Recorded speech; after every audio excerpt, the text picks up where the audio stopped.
भगवान बाबा जयाची भगवान गडाला शोभा, जयासाठी पांडुरंग उभा, तिष्ठत भेट घेतसे मस्तक हे पायावरी, मस्तक हे पायावरी, मस्तक हे पायावरी,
मस्तक हे पायावरी, वारकरी संतांच्या वारकरी या वारकरी संतांच्या प्रस्तुत प्राप्त प्रसंगी, प्राप्त वेळी आणि प्राप्त स्थळी हरिकीर्तनाचं निरूपण करण्याकरिता संत हृदय सम्राट वैराग्याचे मुकुटमणी, भक्ती संप्रदायाचे कळस, देव मान्य असा ज्यांचाधिकार असणारे देहूचे सुप्रसिद्ध साधू श्रीमंत श्री जगद्गुरु तुकोबराय आणि श्रीमंत श्री जगद्गुरु तुकोबरायांचे एकनिष्ठ गुरुनिष्ठ शिष्य आणि वारकरी संप्रदायामध्ये त्या काळामधील अंतिम संत पिंपळनेर या असणाऱ्या गोदावरी तीरावरच्या ग्रामामध्ये निवास करणारे गुरुनिष्ठ निळोबरायांचा असणारा हा अभंग आहे. आणि या अभंगाच्या माध्यमातून निळोबरायांनी आज तुमच्या आमच्या प्रत्येकाच्या मनातला संशय दूर करण्याचा प्रयत्न केलेला आहे, संदेह दूर करण्याचा प्रयत्न केलेला आहे आणि तेही जगाला ठासून सांगितलेलं आहे. आपल्याला निळोबरायांनी आज प्रश्न केलेला आहे आणि त्याच प्रश्नाचं उत्तर आज निळोबरायांच्या अभंगाच्या माध्यमातून आपल्याला पहावयाचं आहे. अभंगावर चिंतन करण्यापूर्वी अल्पसा परिहार तो असा की मौजे आपल्या शेलगाव या ग्रामामध्ये राष्ट्रसंत क्रांतिकारी संत स्वानंद सुखनिवासी भगवान बाबांच्या आणि स्वानंद सुखनिवासी वामन भाऊंच्या पुण्यतिथीच्या निमित्तानं संपूर्ण महाराष्ट्रामध्येच भगवान बाबांची आणि वामन भाऊंची पुण्यतिथी सोहळा संपूर्ण महाराष्ट्रामध्ये साजरा होत असतो. आणि त्याच्यामध्ये आपल्या या शेलगाव ग्रामामध्ये आपण या ठिकाणी उभा केलेलं हे वामन भाऊंचं आणि भगवान बाबांचं अत्यंत सौंदर्य प्रधान असं हे मंदिर आणि या मंदिराच्या समोर आपला सालाबाद प्रमाणे संपन्न होणारा ज्ञान यज्ञ नाम यज्ञ, अखंड हरिनाम सप्ताह आणि या सप्ताहामध्ये आज 5व्या दिवसाची कीर्तन सेवा करण्याचा योग आमचे हरिभक्तीपरायण खाडे महाराजांच्या संयोगातून, इथल्या ग्रामस्थांच्या संयोगातून, भजनी मंडळींच्या संयोगातून आणि पंचक्रोशीतील भाविक भक्तांच्या तुम्हा सर्वांचं दर्शन घेण्याचा हा योग उत्कृष्ट मृदुंग वादक आमचे बंधुराज हरिभक्ती परायण गुंडा महाराज निंबाळकर, पेटी वादक, गायक मंडळी समस्तच अत्यंत उत्कृष्ट अशी साऊंड सिस्टीम आणि भव्य दिव्य स्वरूपामध्ये माता पिता स्वरूप असा हा श्रोतृ वर्ग आणि अत्यंत उत्साहामध्ये भगवान बाबांचा आणि वामन भाऊंचा चाललेला हा सोहळा लक्षात ठेवा. दिल्लीमध्ये एक वेळेस विश्व हिंदू परिषद भरलेली होती.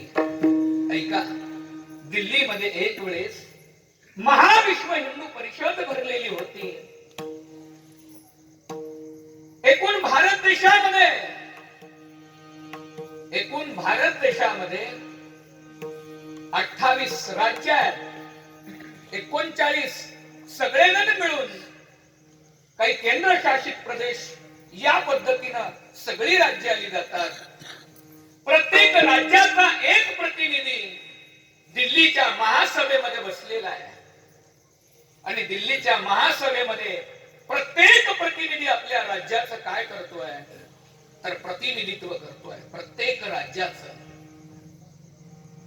गुजरातच्या प्रतिनिधीने सांगावं माझ्या राज्यासारखं श्रीमंत राज्य भारतामध्ये कुठं नाहीये. केरळच्या राज्यातल्या प्रतिनिधीने सांगावं माझ्या राज्यासारखं सुशिक्षित साक्षर असं राज्य या भारत देशामध्ये कुठे नाहीये. पंजाब सारख्या राज्यानं सांगावं की आमच्या राज्या एवढे सैनिक सीमेवर कोणाचे नाहीये. प्रत्येकानं आपापलं प्रतिनिधित्व करावं, आपापली विशेषत्व सांगावं, माझ्या राज्यात काय पिकतंय हे सांगावं. वेळ आली होती महाराष्ट्र राज्याच्या त्या असणाऱ्या प्रतिनिधीची. महाराष्ट्र राज्याचा प्रतिनिधी उभा राहिला. त्यावेळेस तिथल्या महासभेच्या अध्यक्षांनी विचारलं, बोलो आप कहां से हो? मैं महाराष्ट्र से हूं. बोलो आपकी राज्य की विशेषता क्या है? महाराज, किसी ने कहा कि मेरे राज्य में सेब पैदा होते हैं, किसी ने कहा कि मेरे राज्य में गेहूं पैदा होता है, किसी ने कहा महाराज कि मेरे राज्य में चावल पैदा होता है, लेकिन नहीं कहूंगा महाराज कि मेरे राज्य की खेती में कोई अनाज पैदा होता है. फिर आपके राज्य के भूमि में क्या पैदा होता है? मेरे राज्य के भूमि में संत पैदा होते हैं. संत पैदा होते हैं. माझ्या महाराष्ट्र राज्यामधल्या प्रत्येक गावागावामध्ये प्रत्येक गली गलीमध्ये एक संत जन्माला येऊन गेले. फक्त फरक एवढा आहे की माझ्या महाराष्ट्र राज्यातल्या लोकांना ते संत जोपर्यंत होते तोपर्यंत कळले नाहीत आणि ते होऊन गेले की मग कळाले. एवढा प्रश्न आहे. म्हणून महाराष्ट्राच्या प्रत्येक भूमीमध्ये संत जन्माला येत आहेत. पुन्हा एकदा पहा, जगाच्या पाठीवर महाराष्ट्र सोडून एवढे संत कोणत्याच राज्यात जन्माला आलेले नाहीत. मेरे महाराष्ट्र में गली गली में संत हुए. माझ्या महाराष्ट्रामध्ये गली गलीमध्ये संत झालेले आहेत. प्रत्येक धर्मामध्ये, प्रत्येक पंथामध्ये, प्रत्येक समाजामध्ये एक संत जन्माला आले. प्रत्येक समाजामध्ये. आणि या संतांनी अशी काही क्रांती केली, अशी काही क्रांती केली की त्या समाजाचा उद्धार केला. महाराज ब्रह्ममूर्ती संत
संत जगी अवतरले, उद्धराया आले दीन जना.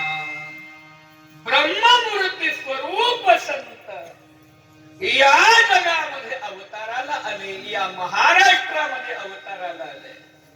कशा करता आले?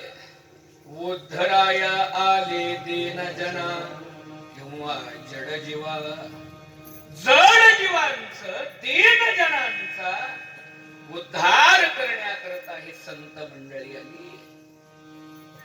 परंतु हे संत आपल्याच हिताकरता आले हे आपल्याला समजलं नाही. आणि समजलं असतं तर आपण त्यांचा एवढा छळ केला नसता.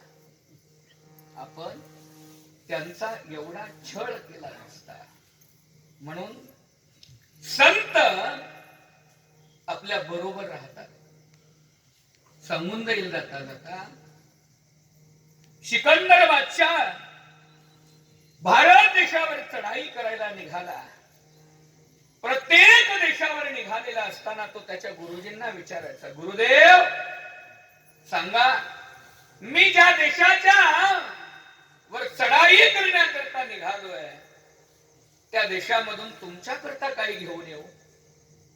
फिरायला निघाल्यानंतर गुरुला विचारावं बर का, गुरुदेव मी तीर्थयात्रेला निघालोय, काय प्रसाद घेऊन येऊ?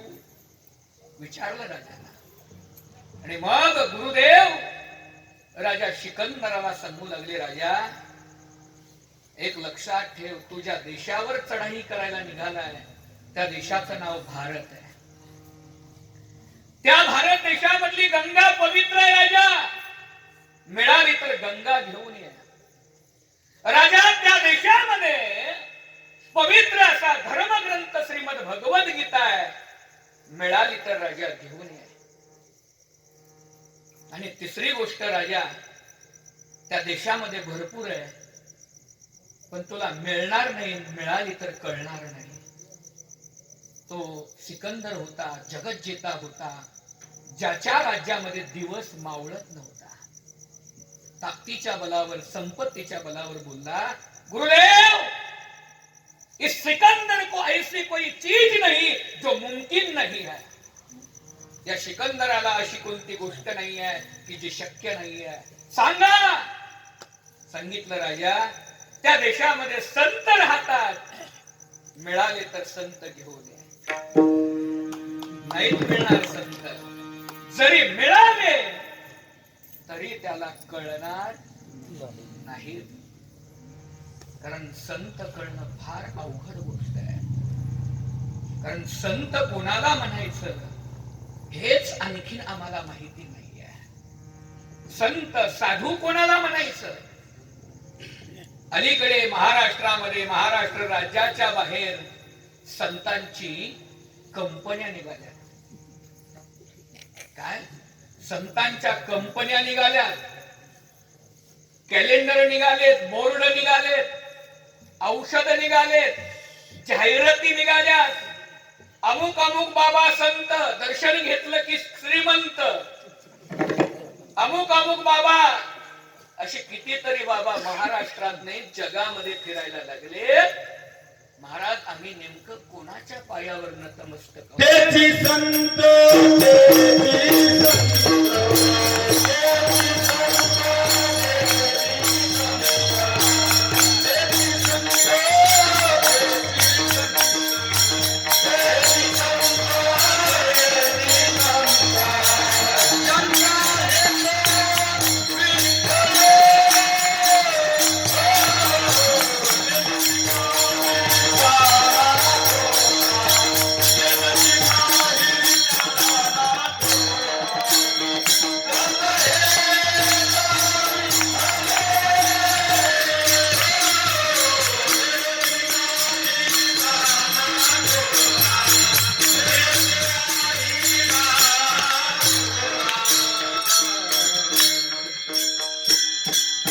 तेची संत, तेचे संत त्यांचा हेत विठ्ठल, नेनते काही ताना तुना नामस्मरणा. संत कोणाला म्हणायचं, हा अवघड प्रश्न पडलेला आहे. जो कोणी येतोय आणि संत पदवी लावून जातोय, म्हणून प्रश्न पडलेला आहे, संत कोणाला म्हणायचं. फार अवघड प्रश्न आहे. कोणाच्या पायावर नतमस्तक व्हायचं. संक्रांतीचा सण झाला माता भगिनी. संक्रांतीच्या सणाकरता आपण वाण घेतो, वाण. पण त्या वाणाचं मडकं सुद्धा आपण पाणी वतून पाहतो, गळतं की नाही. वाजवून पाहतो, पक्क आहे की नाही. किती वेळा करता लागणार आहे होते? 2 दिवसाकरता. 2 दिवसाकरता लागणार वाणाचं मडकं आपण वाजवून पाहतो. जे आपल्याला भवसागरावरून तारणार आहे त्यांचे पाय सुद्धा वाजवून बघितले पाहिजे. ज्यांच्या पायावर नतमस्तक व्हायचंय त्यांचे पाय वाजवून बघितले पाहिजे. ते कुठं जातात, पाय वाजवून बघितले पाहिजेत. आणि म्हणून याच्या करता संत कुणाला म्हणायचं. काशीमध्ये एक महात्मा सकाळी सकाळी एका ब्राह्मणींच्या घरी अल्लक निरंजन भिक्षा मागतात. हरी ओम भवती भिक्षां देहि माय. मा भिक्षा लाव. दाढी वाढलेली आहे, भगवी कपडे, वय वर्ष 80 वर्ष आहे. कोणीतरी साधू अल्लक ठोकतोय. त्या आईची 5 वर्षाची मुलगी त्या बाबाला पाहून घरामध्ये जाते आणि आईला बोलते, आई आई काय झालं बाळे. अगं आई, दारामध्ये कोणीतरी बाबा उभा आहे. तो बाबा कोण आहे सांग ना मला. आईनं सांगितलं, बाळे मला काय माहिती, तूच जाऊन विचार ना बाबा कोण आहे. धावत पळत गेली. बाबा आप कौन हो, तुम्ही कोण आहात. हसले बाबा. बेटी समय आने पर बता दूंगा. 5 वर्षाची मुलगी होती. तिला म्हटले वेळ आल्यानंतर सांगेल मी कोण आहे ते. झालं. रोज येऊ लागले भिक्षा मागायला. 5 वर्षाची मुलगी 6 वर्षाची झाली. पहिलीला गेली. 2रं वर्ष गेलं. 2री, 3री, 4थी, 5वी, 6वी, 10वी झाली. रोज बाबा यायचे. 10वी मध्ये तिनं काशीच्या विद्यापीठात पहिला नंबर आणला. बाबाच्या हातावर पेढा ठेवला आणि बाबांना विचारलं, बाबाजी आप तो बता दीजिए ना, आप कौन हो. मैं अब 10वीं कक्षा पास हो चुकी हूँ, बता दीजिए ना. बाबाजी बोले, बेटा समय आने पर बता दूंगा. झालं. 10वीची 11वीला गेली. 11वीची 12वी. पुन्हा बोर्डामध्ये पहिला नंबर. पुन्हा पेढे घेऊन आली. पुन्हा विचारलं, अब तो बता दीजिए. 11वीं की कक्षा पास होकर मैं अभी अगली कक्षा में जाने वाली हूँ, बेटा समय आने पर बता दूंगा. 12वी झाली. 15वी झाली. MA झालं. संस्कृत मध्ये MA करून शिक्षिका झाली. तिचं लग्न जमलं. लग्नाला आशीर्वाद द्यायला बाबाला बोलवलं. मंगलाष्टिका झाल्या. आशीर्वाद दिला. बाबाच्या पाया पडून विदाई होऊ लागली. अब तो बाबाजी बता दीजिए ना, मैं तो ससुराल जा रही हूँ, आप कौन हो. बेटी समय आने पर बता दूंगा. त्याला मुलगा झाला. तिच्या मुलाचं बारसं झालं. त्याला बाबाजी गेले. लहानाचा तो मोठा झाला. तो शिकायला लागला. आणि एके दिवशी बाबाजीच्या आश्रमातून फोन आला त्या मुलीला की बाबाजी अत्यंत शेवटच्या अवस्थेमध्ये पडलेले आहेत. लवकरात लवकर बाबाजींनी तुमची आठवण केलेली आहे. विमानानं आली. ती काशीमध्ये आलेली आहे. बाबांच्या आश्रमामध्ये गेलेली आहे. बाबांना भिंतीला टेकवून बसवलेलं आहे. आणि मग जाऊन बाबांच्या चरणावर नतमस्तक होऊन मोठमोठ्यानं रडायला लागली. बाबाजी आप तो बता दीजिए ना कि आप कौन हो, तुम्ही कोण आहात आता तरी सांगा ना बाबा. बाबा म्हणतात, 5 मिनिट केली, 5 सेकंद केली. आणि त्यावेळेस बाबा सांगतात, बेटी मैं साधू हूं. हे मुली मी साधू आहे, साधू. मुलीने डोक्याला हात लावला. बाबाजी जब मैं 5 साल की थी तभी बता देना था कि आप साधु हो। इतनी देर क्यों लगा दी आप साधु कहने के लिए? बेटी, मैंने तू 5 साल की थी तब बता दिया होता कि मैं साधु हूं, और मेरे जीवन में कोई कलंक लग जाता तो इस साधुत्व को कलंक लग जाता। अब मैं मरने वाला हूं, मरने के बाद मेरे साधुत्व को कोई भी कलंक नहीं लगा सकता। साधू कोणाला म्हणायचं? जे जिवंत असतात ते संत नसतात, जे गेलेले असतात। सर्वांगी निर्मळ सर्वांगी निर्मळ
मुखी अमृताची वाणी, देह देवाचे करणी। म्हणून संत जोपर्यंत आहेत तोपर्यंत संताचं संतत्व जाणायला शिका। जर संत निघून गेल्यानंतर कळाले तर वेळ निघून गेलेली असेल। आणि ते संत कसले? जे आहेत तेव्हा कळतात। जोपर्यंत आहेत तोपर्यंत कळत नाही, आणि मग गेले ते दिगंबर विभूती, राहिल्या त्या कीर्ती जगमाजी। जे गेल्यानंतर आमच्या लक्षात येतात की हे संत होते। आणि म्हणून यदा कदाचित थोडासा विचार करा, संत जिवंत असताना, संत जगामध्ये असताना आमच्याकडून जर त्यांचा अवमान घडला असेल तर मग त्या दोषा नाही परिहार, होईल अपहार सुकृतांचा।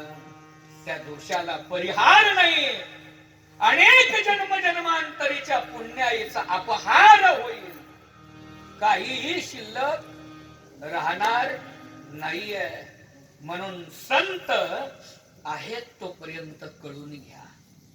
आणि असाच प्रसंग याच काळामध्ये नाही तर त्याही काळामध्ये घडत होता, ज्या काळामध्ये ज्ञानोबाऱ्या तुकोबाऱ्या होऊन गेले, ज्या काळामध्ये वामन भाऊ भगवान भाऊ होऊन गेले, ज्या काळामध्ये स्वामी रघुराज महाराज आदी संत मंडळी होऊन गेली, त्याही काळामध्ये जशी आज अवस्था आहे तशीच त्या काळामध्येही मानवाच्या मनाची अवस्था संभ्रमित होती। संत कोणाला म्हणायचं आणि हेच खरे संत आहेत का? म्हणून आज श्रीमंत श्री जगद्गुरु तुकोबरायांचे लढीवार शिष्य, ज्यांच्याकरता श्रीमंत श्री जगद्गुरु तुकोबराय वैकुंठावरून माघारी येत आहेत असा ज्यांचा अधिकार होता, असे गुरुनिष्ठ शिष्य निळोपराय आज तुम्हा आम्हाला जाब विचारतायत, प्रश्न विचारतायत. हा जाब विचारण्याचं कारण आम्ही आहेत तोपर्यंत संतांना का ओळखलं नाही, आणि गेल्यानंतर सुद्धा अनेक मंडळी संतांच्या विषयी संभ्रम करून बसलेली आहे. म्हणून समाजामध्ये 3 प्रकारचा वर्ग आहे महाराज, 3 प्रकारचा वर्ग. एक अज्ञानी जीव आहे, 2 अर्धज्ञानी जीव आहे, आणि 3 परिपूर्ण ज्ञानी जीव आहे. 3 प्रकारचे जीव आहेत. एक अज्ञानी जीव, त्यामध्ये तुमचा कक्षा बसते, अज्ञानी जीव. दुसरा वर्ग असा आहे की अर्धज्ञानी जीव. अर्धज्ञानी म्हणजे ना घर का ना घाट का, धोबी का कुत्ता, याही कडेला नाही त्याही कडेला नाही, जो अर्धा आहे. आणि तिसरा जो वर्ग आहे तो म्हणजे परिपूर्ण ज्ञानी आहे, ते म्हणजे संत आहे. कोण ते? म्हणजे संत आहेत. याच्यामध्ये पहिला जो वर्ग आहे, जो अज्ञानी वर्ग आहे, तुम्ही आम्ही आहोत, आम्ही भेद मानणारे आहोत. आपण भेद मानणारे आहोत. जो दुसरा वर्ग आहे, जो अर्धज्ञानी आहे, ना इकडचा ना तिकडचा, हा भेद निर्माण करणार आहे. लक्षात ठेवा, भेद निर्माण करणार आहे. आणि एकदम जो परिपूर्ण आहे, ते भेद घालवणारे, जे हे द्वंद्वादी.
द्वंद्वादिक दुरावले, ऐसी वरमे मत दावी नारायणा, अंतरीच्या गुणा प्रगटू. हे नारायणा, आम्हाला त्यांची भेट घालून दे जे आमचं द्वंद्व नाहीस करते. पण तुमची आमची भेट त्यांच्याशी होते की जे द्वंद्व निर्माण करतात. कारण द्वंद्व घालवणारे भेटणं फार कठीण आहे. मग तुमची आमची भेट कोणाशी होते? पुन्हा एकदा सोपं सांगू का आणखीन? तुम्ही आम्ही म्हणजे तुम्ही बसलेले सगळे जण, यांना आपण अज्ञानी नावाच्या कक्षेमध्ये बसवू. भेद मानणारे. आम्ही म्हणजे इथं उभारलेले अर्धज्ञानी, ना इकडचे ना इकडचे, भेद निर्माण करणारे. आणि जे मूर्तिमंत बसले तिथं ते भेद घालवणारे. काय याला म्हणायचं भेद घालवणारे. म्हणून भेद मानला जातोय आजही नाही, त्या काळापासून भेद सांगितले. आम्ही परमार्थ करतो त्याचं कारण आहे भेद घालवण्यासाठी. भेदा भेद भ्रम अमंगळ ऐकाजे तुम्ही भक्त भागवत कराल तेही सत्य करा. काय भेद मानतो आम्ही? जीव जीवाचा भेद मानतो आम्ही. जीव जीवाचा भेद मानतो, जीव ईश्वराचा भेद मानतो,